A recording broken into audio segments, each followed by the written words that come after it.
दोस्तों, कहीं पे निगाहें कहीं पे निशाना, ये कहावत तो आपको पता होगी और यही बात इस्तेमाल की जाती है तिरछा देखने वाले व्यक्तियों के लिए। चलते कहाँ है, देखते कहाँ है, ऐसी बात बोली जाती है।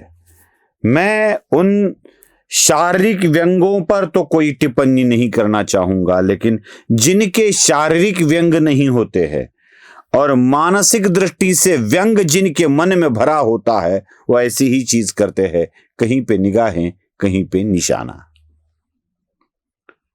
निगाहें कहीं पर होती है, निशाना किसी को बनाया जाता है, मरता कोई और है। मुंबई नहीं, मुंबई के नजदीक ठाणे के कलवा और मुंब्रा, ये दो शहर है जहां पे मुस्लिम आबादी बहुत है और मुस्लिम आबादी बहुत होने के कारण वहां से जितेंद्र आवाड़ बहुत चुनकर आते हैं। जितेंद्र आवाड़ को वहां के मुसलमान भी विरोध करते हैं। ऐसा नहीं है कि सारे के सारे मुसलमान 100% जितेंद्र आवाड़ का समर्थन करते हैं, लेकिन वहां के AIMIM के एक नेता यूनुस शेख ये जितेंद्र आवाड़ के बहुत बड़े विरोधक है। हाँ, ये बात अलग है कि मुसलमानों ने किया हुआ जितेंद्र आवाड़ का विरोध मीडिया ज्यादा नहीं दिखाती है। क्यों नहीं दिखाती है?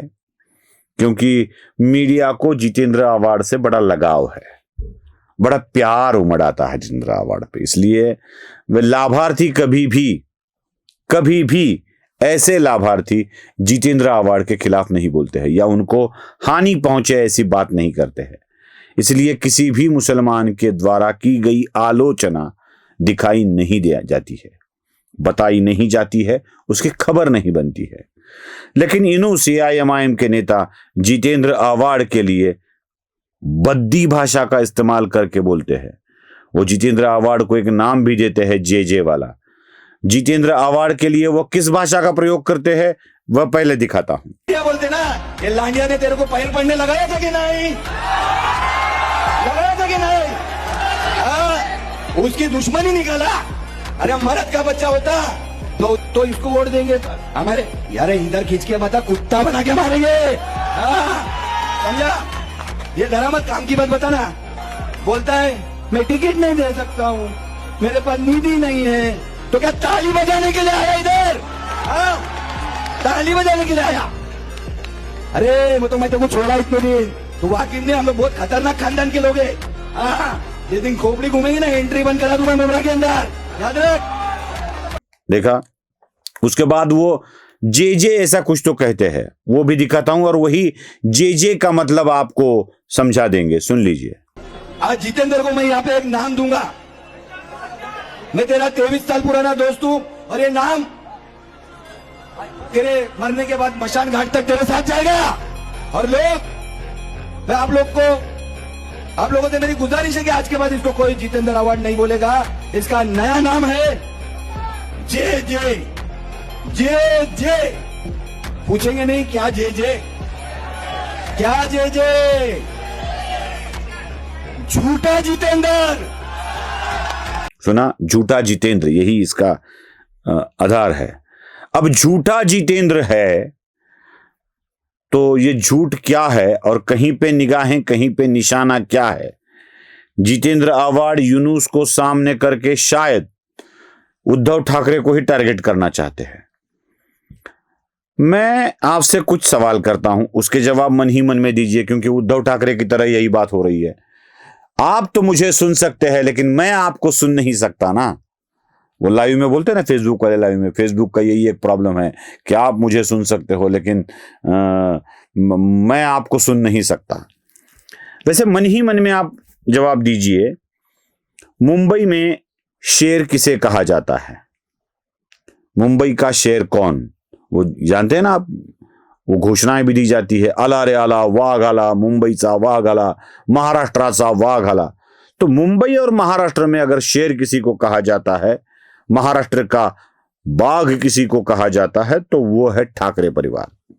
पहले बाला साहब ठाकरे, अब वो नहीं है इस दुनिया में, लेकिन उनके बेटे उद्धव ठाकरे तो है, जिसे महाराष्ट्र का शेर कहा जाता है, बब्बर शेर कहा जाता है, वाघ कहा जाता है। लेकिन जितेंद्र आवाड़ कुछ अलग ही बात बोल रहे हैं।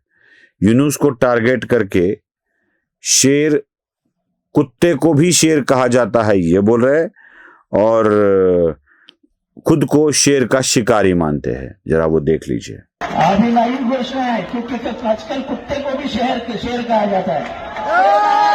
शेर का शिकारी आया, बोलो मेरे साथ, कौन आया? शेर का शिकारी आया। देखा, अब जितेंद्र आवाड़ किस शेर का शिकार करने जा रहे हैं? किस कुत्ते को शेर कहा जाता है?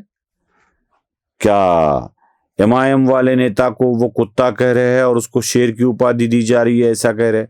मैंने तो कभी किसी एमआईएम के नेता को शेर कहते हुए सुनना नहीं है। अब शेर तो मुंबई में बस एक ही है, वो है ठाकरे।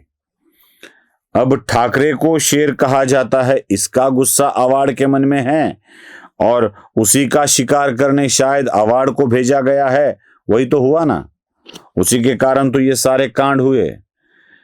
एकनाथ शिंदे क्यों दूर हुए? ठाणे में ही एकनाथ शिंदे के खिलाफ आवाड़ काम कर रहे थे और उद्धव की ओर से उसको बल दिया जा रहा था शरद पवार के कारण।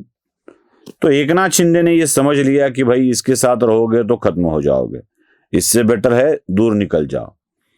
अब यह शिकारी शेर का शिकार करने निकला है। चुनाव के नतीजे आपके सामने हैं, किसने किसका शिकार किया है यह भी आपको पता है। तो आवाड़ अब उद्धव के शिकारी बनकर शायद महाराष्ट्र के शेर की शिकार करने ही निकल गए हैं, लेकिन